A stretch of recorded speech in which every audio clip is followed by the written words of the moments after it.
नमस्कार मित्रों, आज की कहानी है यही है स्वर्ग। सत्य ने पत्र भेजा है। पल्लवी अलग हो गई है।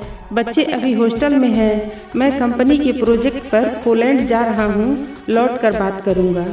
इस पत्र को बाबूजी ने कई बार पढ़ा है। उनकी कमीज की जेब में ही रखा है यह पत्र। मम्मी को बुलाकर भी 5-7 बार पत्र पढ़कर सुनाया है बाबूजी ने। आपने अभिजात से कुछ और नहीं पूछा? क्या पूछता? उसने तो इतना ही बताया कि सत्य आया था, लिफाफे में बंद यह चिट्ठी दे गया और कह गया कि बाबूजी को दे देना, कहना राधिका की शादी में नहीं आ सकेगा। बस इससे ज़्यादा कुछ नहीं। मैं क्या कहता? मम्मी भी हताश हो गई थी। यद्यपि पिछले महीने ही सत्य ने $5000 भिजवाए थे, लेकिन भाई के बिना राधिका की शादी कैसे होगी? राधिका को मालूम होगा तो उस पर क्या बीतेगी? वह तो ठीक है, लेकिन सत्य को हुआ क्या है? पल्लवी से तलाक तक की नौबत आ गई और हमें कुछ बताया तक नहीं। बच्चों के भविष्य का क्या होगा?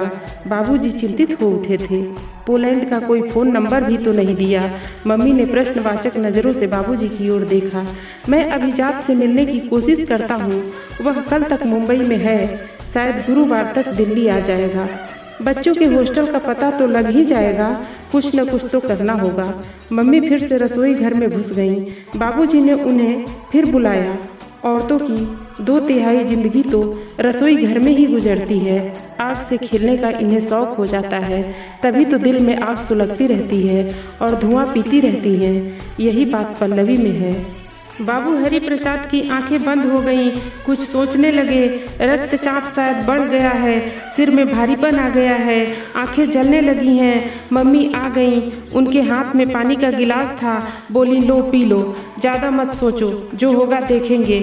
सत्य है भी तो बड़ा जिद्दी, वह किसी की मानने वाला भी तो नहीं है। बाबूजी ने आंखें खोलीं, पानी लेकर पिया। मैंने तुमसे पहले ही कहा था कि मुझे यह लड़की पसंद नहीं है। अलग जाति की है, उसके संस्कार अलग हैं, उसकी प्रकृति अलग है, आचार व्यवहार खान पान सब हमसे अलग है, एडजस्ट नहीं हो पाएगी। लेकिन तुम भी तो सत्य की ही हाँ में हाँ मिलाती रही। आज उसी का परिणाम सामने आया है। इतना कहकर बाबूजी ने फिर आंखें बंद कर लीं और खो गए अतीत की यादों में। मम्मी का नाम तो सरस्वती है, लेकिन यह नाम अब शायद मम्मी को भी याद नहीं है। मोहल्ला पड़ोस, आसपास के नाते रिश्तेदार सभी तो मम्मी कहते हैं। और तो और सामने वाले कालीचरण जी, NP सिंह साहब जैसे बुजुर्ग लोग भी सरस्वती को मम्मी जी ही कहकर पुकारते हैं, जो उम्र में मम्मी से कहीं अधिक बड़े हैं। इस लादे हुए बड़प्पन ने मम्मी को प्रौढ़ा अवस्था में ही बूढ़ा कर दिया है। पहले बालों में मेहंदी लगाती थी, मेकअप भी हल्का फुल्का कर लेती थी, लेकिन इस उपनाम ने 50 वर्ष की उम्र में उन्हें दादी जी वाली उम्र में लापटका है। बाबूजी के कामों में इतनी व्यस्त रहती हैं कि खुद का ख्याल ही नहीं रहता। बाबू हरि प्रसाद ठीक ही कहते हैं, तुम इस घर में पत्नी नहीं काम वाली बनकर रह गई हो। काम वाली बाई है, कपड़े बर्तन झाड़ू सब उसे करना होता है, लेकिन उसके बाद भी पूरा काम तुम्हें करना है। कुछ कहो तो कहती हो कि काम वालियों पर सब छोड़ दो तो सत्यानाश कर देगी। कमीज के कॉलर नहीं रगड़ती, बर्तनों में दाल साग के निशान रह जाते हैं, झाड़ू देते समय कोने छोड़ देंगी, सोफे के नीचे झाड़ू नहीं मारेंगी। इनके साथ काम की निगरानी तो करनी ही पड़ती है। और राधिका, उसकी पूछो मत, वह राजकुमारी पद्मावती है, नाक पर मक्खी नहीं बैठने देती। हिंदुस्तान में अपने गिने चुने दिन गुजार रही है। मंगेतर सिविल इंजीनियर है, शायद स्विट्जरलैंड में नियुक्ति हुई है। फिर भाई भी तो अमेरिका में है। इस सड़े मोहल्ले में जिंदगी गुजारने का उसका कोई इरादा नहीं है, ऐसा मम्मी बाबूजी मानते हैं। भैया की शादी में राधिका कितनी खुश थी। पल्लवी से उसकी खास पटी नहीं थी। उसे लगा कि जैसे पल्लवी भैया पर उसका एकाधिकार तोड़ रही है। कुछ ज़्यादा ही स्मार्ट और फॉरवर्ड बनने की कोशिश कर रही थी। दिल्ली यूनिवर्सिटी से BA है, लेकिन शो ऐसा करती थी जैसे ऑक्सफोर्ड यूनिवर्सिटी की बैचलर हो। न बात करने का सलीका, न कपड़े पहनने की तमीज। बाबूजी से भी उसका व्यवहार निहायत घटिया किस्म का था।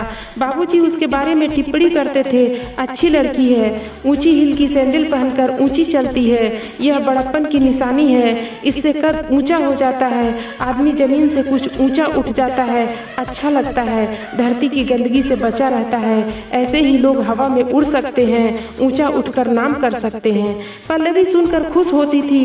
राधिका रात में बाबूजी के पास बैठकर उनकी बातों की विवेचना करती। बाबूजी, आप भी क्या तुरप का पत्ता फेंकते हैं, जमीन से ऊपर होना, हवा में उड़ना, और वह भी ऊंची हील की सैंडलों से। फिर देर तक दोनों हंसते रहते। क्या सोचकर हंस रहे हो? एकाएक मम्मी ने आंखें बंद किए लेट रहे बाबूजी के माथे पर हथेली रखते हुए पूछ लिया। बाबूजी अतीत की यादों से वापस लौट आए। मम्मी का यह आत्मीय और स्नेहिल स्पर्श उन्हें अच्छा लगा। बोले, राधिका कब आएगी? कल तक आ जाएगी, आज शायद आगरा होगी, कल तक टूर वापस आ जाएगा। राधिका के बिना घर कैसा खाली खाली लगता है। जब यह ससुराल चली जाएगी तो क्या होगा? मम्मी इस कल्पना से जुड़ना नहीं चाहती थी। उन्हें घबराहट होती है। पहले सोचा था कि राधिका को ससुराल भेजकर सत्य के पास चली जाएंगी, लेकिन अब यह संभावना भी खत्म हो गई। सत्य का खुद ही कुछ ठिकाना नहीं लग रहा है, उसका खुद का घर बिखर रहा है, हमें क्या देखेगा?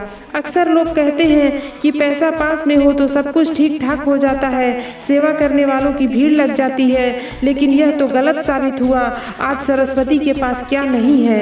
गाड़ी है, लंबी चौड़ी जमीन जायदाद है, किराया है, शेयर्स, बैंक बैलेंस है, पेंशन आदि की लंबी चौड़ी आमदनी है। बस नहीं है तो उसके अपने नहीं है। उसे सत्य से पैसे नहीं चाहिए, सत्य चाहिए। उसके हंसते मुस्कुराते बच्चे चाहिए, राधिका का अष्टहास चाहिए, खुशियों का माहौल चाहिए। मैं अमेरिका जाऊंगा, बाबूजी ने कहा। कब? मम्मी ने पूछा। कल या परसों, जब भी फ्लाइट में जगह मिल जाए। क्या करोगे वहां जाकर? सत्य तो है नहीं, बच्चों को ले आऊंगा। तभी अचानक दरवाजा खुला और अंदर आती हुई राधिका बोली, किसके बच्चों को लेने जा रहे हो बाबूजी? अरे राधिका आ गई, तू कब आई बेटी? तू तो कल आने वाली थी ना? हाँ, लेकिन आगरा जाने का जो कार्यक्रम रद्द हो गया। अमेरिकी राष्ट्रपति के वहां जाने के कारण आम हिंदुस्तानियों को आगरा से बाहर ही रोक दिया गया है, लेकिन ताजमहल तो दूर से देख सकते हैं। कुछ तो व्यवस्था होगी सामान्य लोगों के लिए। नहीं बाबूजी, कतई नहीं। बड़े लोग आम आदमी से डरते हैं, इन्हें आम लोगों से खौफ होता है, तभी तो लंबी चौड़ी सुरक्षा साथ लेकर चलते हैं।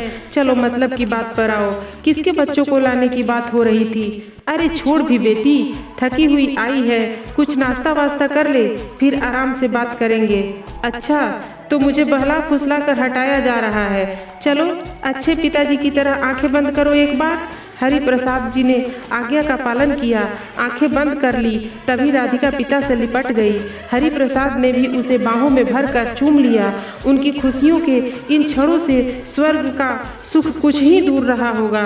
अचानक राधिका ने बाबूजी की शर्ट की जेब से झांकते हुए पत्र को निकाल लिया और कुछ दूर हटकर एक ही सांस में 3 पंक्तियां पढ़ ली। राधिका का बचपना पंख फैलाकर उड़ गया। धीरे धीरे उसके चेहरे पर गंभीरता आ गई। तभी मम्मी भी सब्जी काटने का सामान लिए वहां आ गई थी। तो अपने पोते पोतियों को लेने जा रहे हो बाबूजी? राधिका ने पूछा। बाबूजी चुप रहे। मम्मी बोली, इनकी आंखों से ममता का चश्मा अभी उतरा नहीं है। पहले भी पल्लवी की ही वकालत करते थे और वह इनकी बेइज्जती करके चली गई। अब समझते हैं कि पोता पोती पर इनका अधिकार है, जैसा ये चाहेंगे हो जाएगा। जाने किस दुनिया में रहते हैं। बकवास। एकदम से बाबूजी चीख उठे। इस उजड़ते परिवार को आंखें बंद करके तो नहीं देखा जा सकता। सत्य के लिए कोई तो रास्ता देखना ही होगा। क्यों देखेंगे रास्ता? कोई रास्ता छोड़ा भी है उन लोगों ने। आप तो ममता में अंधे हो रहे हैं। पल्लवी छूने भी देगी अपने बच्चों को? फिर बच्चे ही आपको कहाँ जानते हैं? फोटो एल्बम देखकर बच्चों से प्यार नहीं किया जा सकता। उनके पास रहकर आत्मीय संबंध जोड़े जाते हैं। वे बच्चे आपको क्या जानेंगे, जो न तो इस देश को जानते हैं, न इसकी भाषा को, न आपको जानते हैं, न आपके रीति रिवाजों को या आपके चाल चलन को। उनका तो देश अमेरिका है। वे अमेरिका में रच बस गए हैं। उन्हें भारत से कुछ लेना देना नहीं है। फिर बाबूजी ने प्रश्नवाचक दृष्टि से मम्मी को देखा। फिर क्या? एक निर्णय गलत हो जाए तो सही परिणामों की भविष्य में आशा नहीं करनी चाहिए। सत्य को विदेश भेजना ही गलत था। वह नहीं चाहता था कि परदेश में तन्हा जिंदगी जीने के लिए मजबूर हो जाए, लेकिन पल्लवी और आपने ही जोर दिया था कि अच्छा कॉन्ट्रैक्ट है, बेनिफिट मिलेगा, मनी है, प्रेस्टीज है।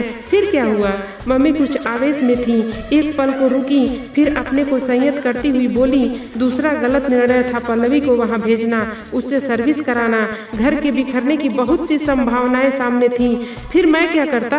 अपने बच्चों की खुशी के लिए क्या सब करना ठीक नहीं था?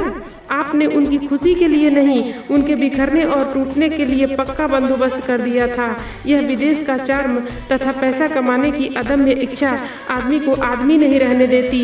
इस देश में 1 अरब आदमी रहते हैं, वे जिंदा हैं और अभाव तथा मजबूरियों से लड़ते भी हैं। विदेश कोई स्वर्ग नहीं है बाबूजी। लेकिन अब क्या किया जाए?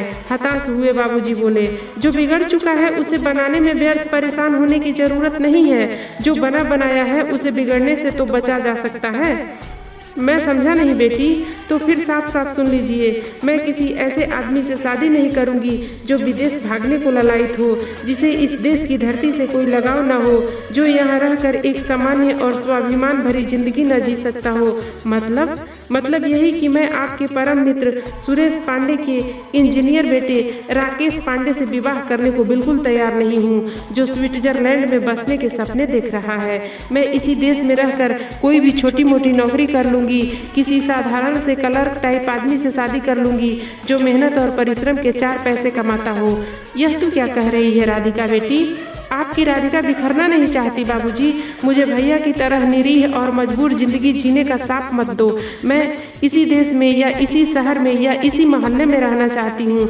मैं अपने बाबूजी और मम्मी से दूर नहीं रह सकती। मुझे इस घर से, इस मोहल्ले से, इस शहर की मिट्टी से, यहाँ की गंदगी से, यहाँ के अभाव से, अपने दिन दुखी संबंधियों से, गरीबों से, गृहस्थ यज्ञ में आहुति बनने वाले अभिभावकों से बहुत बहुत प्यार है बाबूजी।